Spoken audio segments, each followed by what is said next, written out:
Hello children, कुसुम ma'am की online class में आपका स्वागत है। प्यारे बच्चों, आज हम 5वीं कक्षा के विषय परिवेश अध्ययन की पाठ्य पुस्तक झरोखा का पाठ 4 हौसलों की उड़ान को अच्छी तरह से रीड करना भी सीखेंगे और इसे समझेंगे। समझने से पहले एक और बात बच्चों, अगर आपको मेरी वीडियो अच्छी लगी हो तो प्लीज़ इसे लाइक और अपने दोस्तों के साथ शेयर भी करें।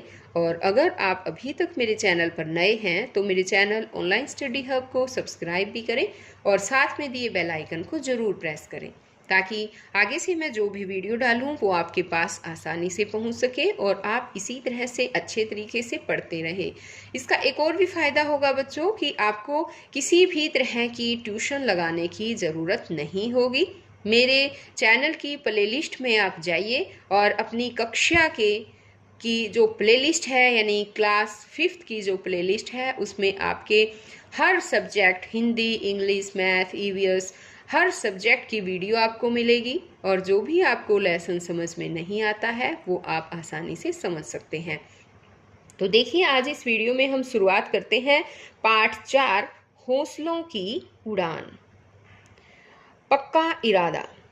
वहीदा बोल बोल कर अखबार पढ़ रही है। बेटियों ने रचा इतिहास। सिविल सर्विस परीक्षा 2014 में ईरा सिंघल ने प्रथम स्थान प्राप्त किया। वहीदा का भाई, छोटा भाई हामिद सुन रहा है। वहीदा की अम्मी बोलती है कि वहीदा, ईरा सिंघल के बारे में पढ़ रही हो क्या? अब यहाँ पर एक बार इस तस्वीर को ध्यान से देखो बच्चों, क्या दिखाई दे रहा है आपको?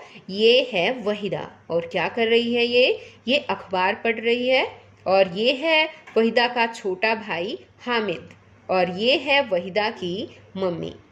और अब वहीदा जो है अखबार पढ़ रही है और उसमें इसने पढ़ा है कि 2014 में ईरा सिंघल ने प्रथम स्थान प्राप्त किया है और वो भी सिविल सर्विस परीक्षा में। अब वहीदा की मम्मी कहती है कि ईरा सिंघल के बारे में पढ़ रही हो क्या बेटी? तो अब वहीदा इस पर जवाब देती है कि हाँ मम्मी, अखबार के इस साक्षात्कार में उन्होंने बताया है मुझे रीढ़ की हड्डी यानी कि स्कॉलियोसिस की समस्या जन्म से ही थी। 7-8 साल की उम्र से इसके कारण अधिक परेशानी आने लगी थी। मेरे हाथों व पैरों में भी समस्या थी। रीढ़ की हड्डी जैसे जैसे बढ़ती गई वैसे वैसे मुड़ती गई। इसके लिए ब्रेस यानी कि पेटी बांधी जाती जिससे रीढ़ की हड्डी सीधी हो जाती है। इन समस्याओं के बावजूद मैंने कभी हार नहीं मानी। ये किसने कहा है पता है? अब यहाँ पर देखो इस तस्वीर को ध्यान से, ये है बच्चों ईरा सिंघल जिन्होंने 2014 की सिविल सर्विस परीक्षा में प्रथम स्थान प्राप्त किया था। और इन्होंने जो है स्कॉलियोसिस की बीमारी थी।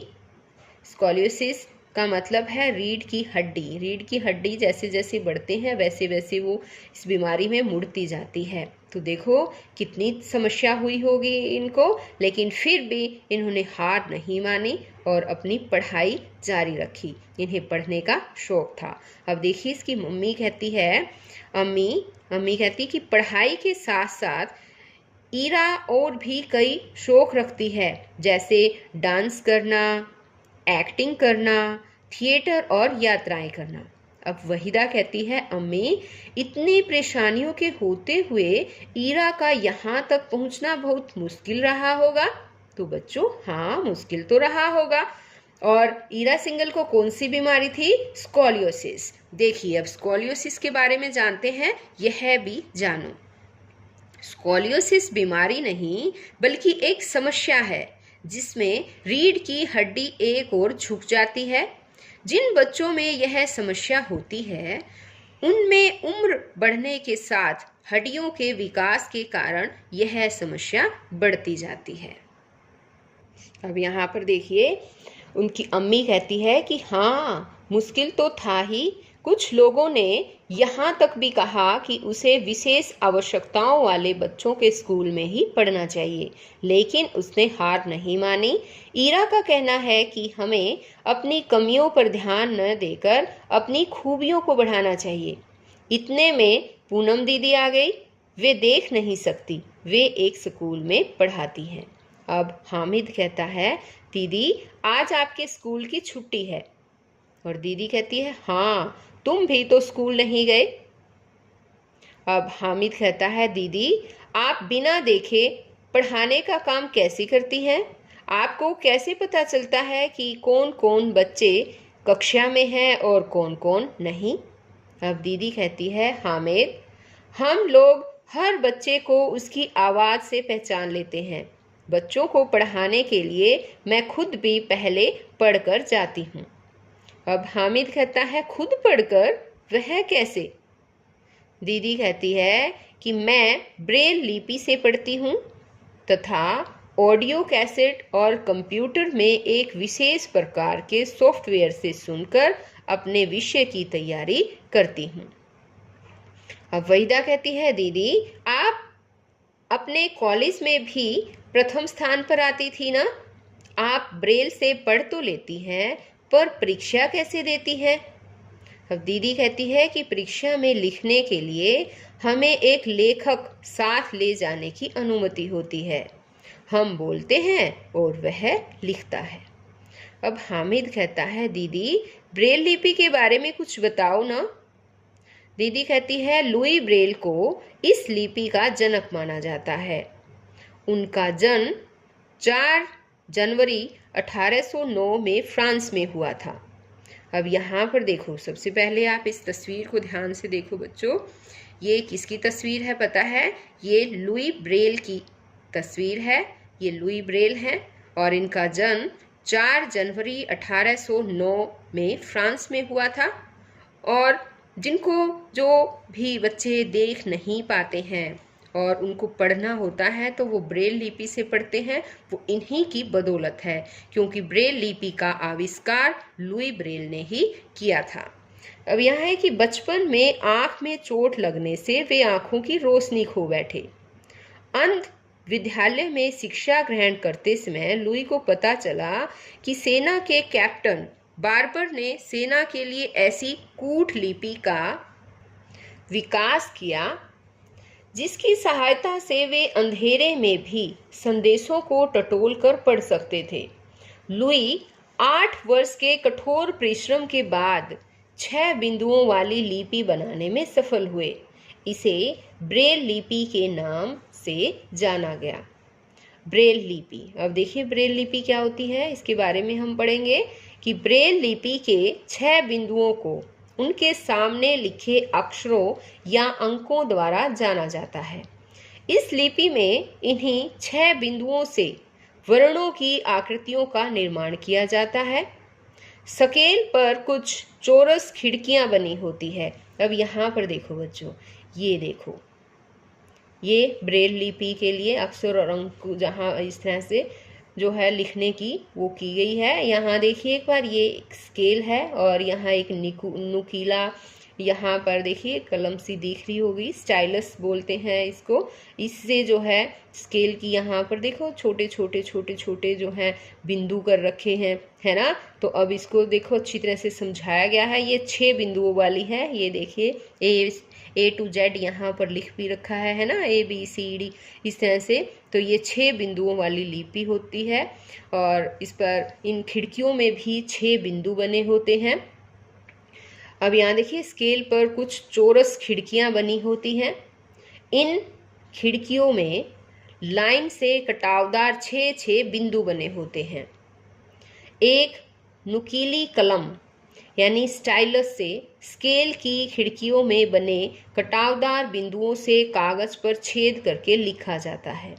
कागज के उल्टी तरफ उभरे हुए छेदों को शब्दों के रूप में छूकर पढ़ा जाता है और इस तरह से इनको उल्टा करके और उल्टी तरफ जो छेद होते हैं उनको शब्दों के रूप में उनको छूकर पढ़ा जाता है। आगे है पता करो। अपने आसपास किसी ऐसे व्यक्ति के बारे में पता लगाओ जिसने विशेष आवश्यकताओं के बावजूद कोई महत्वपूर्ण उपलब्धि प्राप्त की हो।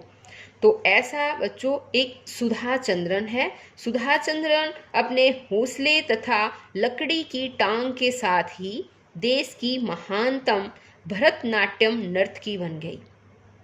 और ये जो है टीवी पर भी आती है, कई बार जो है इन्होंने 1-2 प्ले भी किए हैं, नाटक में भी हिस्सा लिया है। अब देखिए आगे, सोचो और लिखो। जो लोग ठीक से चल नहीं सकते उनके लिए स्कूलों में किस तरह की सुविधाएं उपलब्ध होनी चाहिए? उनके लिए व्हील चेयर, रैंप की सुविधा व अलग से पीने का पानी एवं शौचालय की सुविधा होनी चाहिए, है ना?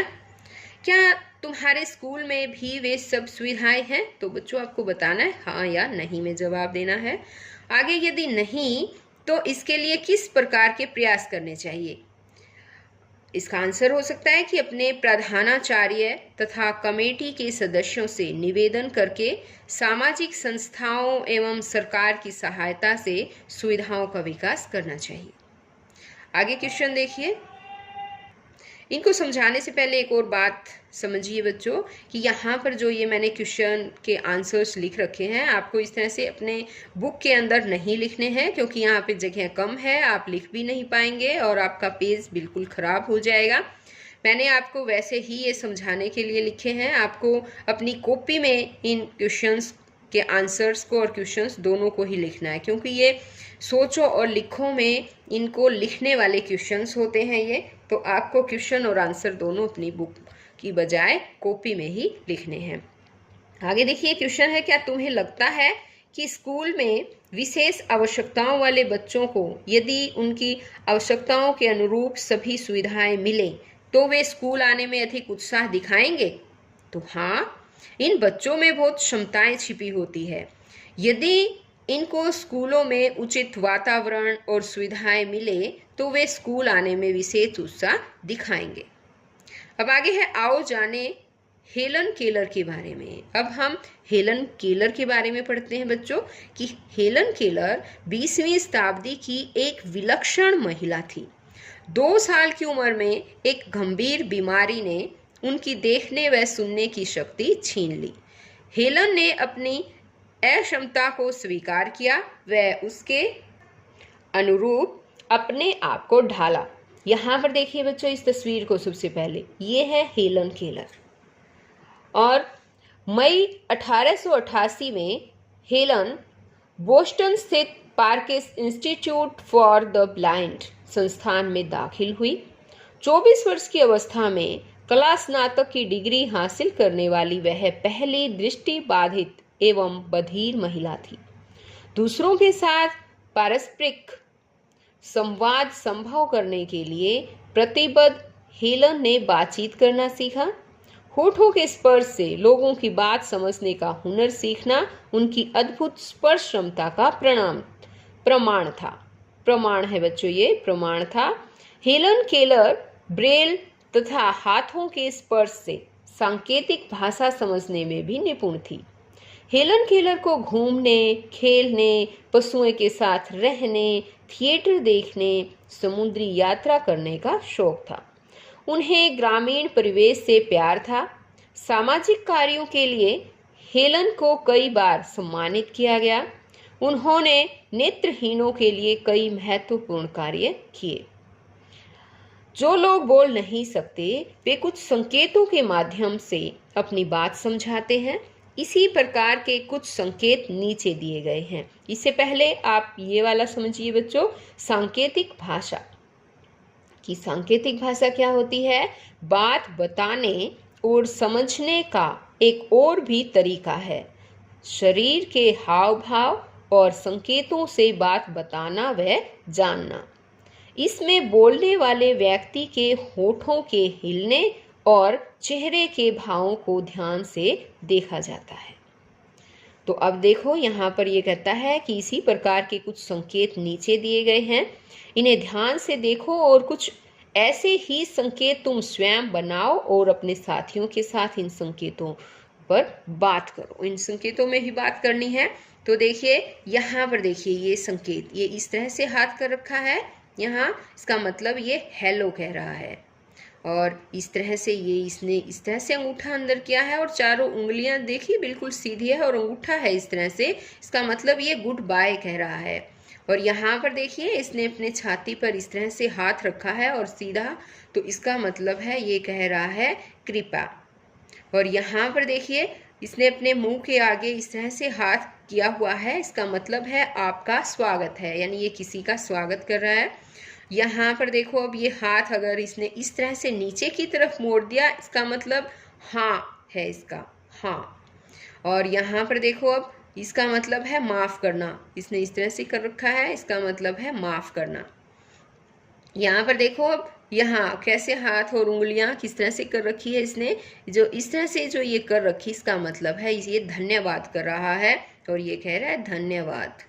और यहाँ देखो बच्चों इसने अपने हाथों की उंगलियों को किस तरह से किया है, इसका मतलब है नहीं। इन दोनों में अंतर देखो एक बार, ये हाँ, हाँ का इस तरह का संकेत होता है और नहीं का संकेत इस तरह से होता है। और यहाँ अगर पूछना हो, इसको कोई पर्सन पूछा इसने कौन सा, तो इसके लिए ये देखो दोनों हाथों को किस तरह से किया है और अंगूठों को थोड़ा सा ऊपर की तरफ इस तरह से कर रखा है, सीधे अंगूठे हैं और उंगलियों को ऐसे मोड़ रखा है, इसका मतलब है कौन सा, ये संकेत कौन सा का है। तो आप सभी बच्चों को ये संकेत समझिए और अपने दोस्तों के साथ इस तरह के संकेत करके देखिए और इन संकेतों में ही आपस में बात कीजिए। अब आगे है आओ ये भी करें। विशेष आवश्यकताओं वाले किन्हीं 5 व्यक्तियों के बारे में पुस्तकों, इंटरनेट आदि से पता लगाओ जिन्होंने विशेष उपलब्धियां प्राप्त की हैं। तो उनके बारे में आपको ये पता लगाना है जिन्होंने कोई विशेष, जैसे कि हम पहले ले लेते हैं ईरा सिंगल। ईरा सिंगल देखिए ये ईरा सिंगल है और ईरा सिंगल रीढ़ की हड्डी की बीमारी स्कॉलियोसिस से पीड़ित हैं। वह सीधी खड़ी नहीं हो सकती है। इसके बावजूद उसने वर्ष 2014 की IAS परीक्षा में देश भर में प्रथम स्थान प्राप्त किया। अब दूसरा देखिए है भक्त सूरदास। ये जन्म से अंधे थे लेकिन इन्होंने भगवान श्री कृष्ण की याद में बहुत ही सुंदर काव्य की रचना की है। अब आगे देखिए है लुई ब्रेल। इनका जन्म 4 जनवरी 1809 को फ्रांस में हुआ था। बचपन में आंख में चोट लगने से आंखों की रोशनी खो बैठे थे। इन्होंने ही ब्रेल लिपि का आविष्कार किया है जिसकी सहायता से अंधे भी पढ़ाई कर सकते हैं। अब आगे देखिए, आगे है थॉमस एडिशन। थॉमस एडिशन को चीज़ों को सीखने में समस्या थी, इसी वजह से उनको स्कूल से भी निकाल दिया गया था, लेकिन आगे चलकर ये विश्व के महान वैज्ञानिक बने। और 5वां जो है हमारा है स्टीफन हॉकिंग। ये शरीर से पूर्ण रूप से असक्षम व्यक्ति थे। इनकी हड्डियां इतनी कमज़ोर थी कि आप अपने सहारे पर वो बैठ भी नहीं सकते थे और इनके बावजूद, इन सब अक्षमताओं के बावजूद भी वे विश्व के महानतम वैज्ञानिक बने। इनका संबंध इंग्लैंड देश से था। अब आगे देखिए बच्चों, पता करो जो लोग बोल या सुन नहीं सकते वे दूसरों को अपनी बात कैसे समझाते हैं। पता है कैसे समझाते हैं? संकेतों के माध्यम से। ऐसा करो। अब हेलन केलर के बारे में और जानकारी प्राप्त करो। तो आपको बच्चों हेलन केलर के बारे में जानकारी प्राप्त करनी है और आपको अपनी बुक में भी काफ़ी इनके बारे में जानकारी है, लेकिन आप इंटरनेट या किसी और पुस्तक में ये जानकारी प्राप्त कर सकते हैं। आगे है स्कूल की लाइब्रेरी में कुछ महान व्यक्तियों की जीवनी संबंधी पुस्तकें लेकर ढूंढो। ये काम भी आपको खुद ही करना है बच्चों। स्कूल की लाइब्रेरी है, उसमें आपको कुछ महान व्यक्तियों की जीवनी मिलेगी, उनकी किताबें लो और पढ़ो। आगे आओ परखे क्या सीखा। संयुक्त परिवार के कुछ सदस्य किन कारणों से दूसरे स्थानों पर रहने के लिए चले जाते हैं? नौकरी लग जाने के कारण, तबादले की वजह से, व्यवसाय की वजह से या घरेलू लड़ाई झगड़ों से बचने के लिए भी कई बार सदस्य जो है वो एक दूसरे स्थान से दूसरे स्थान पर रहने के लिए चले जाते हैं। अब आगे आस पड़ोस की स्वच्छता न रखने से कौन कौन सी बीमारियां हो सकती है? तो आस पड़ोस की स्वच्छता न रखने से हैजा, मलेरिया, डेंगू, सांस की बीमारियां एवं त्वचा की बीमारियां आदि हो सकती हैं। आगे है रिक्त स्थानों की पूर्ति करो।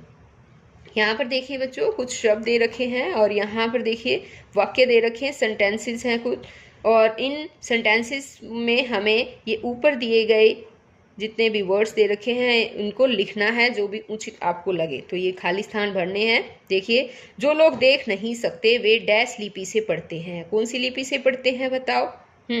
वे ब्रेल लिपि से पढ़ते हैं। तो पहले में हमारा ये वाला आएगा, यहाँ आपको लिखना है। हेलन केलर पहली डैश व बधिर स्नातक महिला थी। बधिर व दृष्टि बाधित, तो यहाँ दूसरे में हमें ये लिखना है, दृष्टि बाधित व बधिर स्नातक महिला थी। ब्रेल लिपि में डैश बिंदु होते हैं। कितने बिंदु होते हैं बताया था ना, मैंने समझाया, 6 बिंदु होते हैं बच्चों। अब नेक्स्ट में है कि रीढ़ की हड्डी की एक समस्या है। रीढ़ की हड्डी की क्या समस्या है? स्कोलियोसिस जो है वो रीढ़ की हड्डी की एक समस्या है। तो यहाँ 4 जो ये है, यहाँ पर यहाँ देखिए 1 2 3 4 5, इसको ऐसे नंबर दे देते हैं। ये जो है 4th जो हमारा खाली स्थान उसमें ये वाला आएगा। आगे है ब्रेल लिपि के जनक। ब्रेल लिपि के जनक कौन है? ब्रेल ही उनका नाम है, उन्हीं के नाम पर उनकी लिपि पड़ी है, तो इसलिए यहाँ ये 5वां ब्रेल लिपि के जनक लुई ब्रेल हैं, ये आएगा। तो बच्चों आज इस वीडियो में केवल इतना ही। नेक्स्ट वीडियो में मैं आपके लिए और नया चैप्टर लेकर आऊँगी। तो फिर मिलते हैं नए चैप्टर में, तब तक के लिए बाय बच्चों।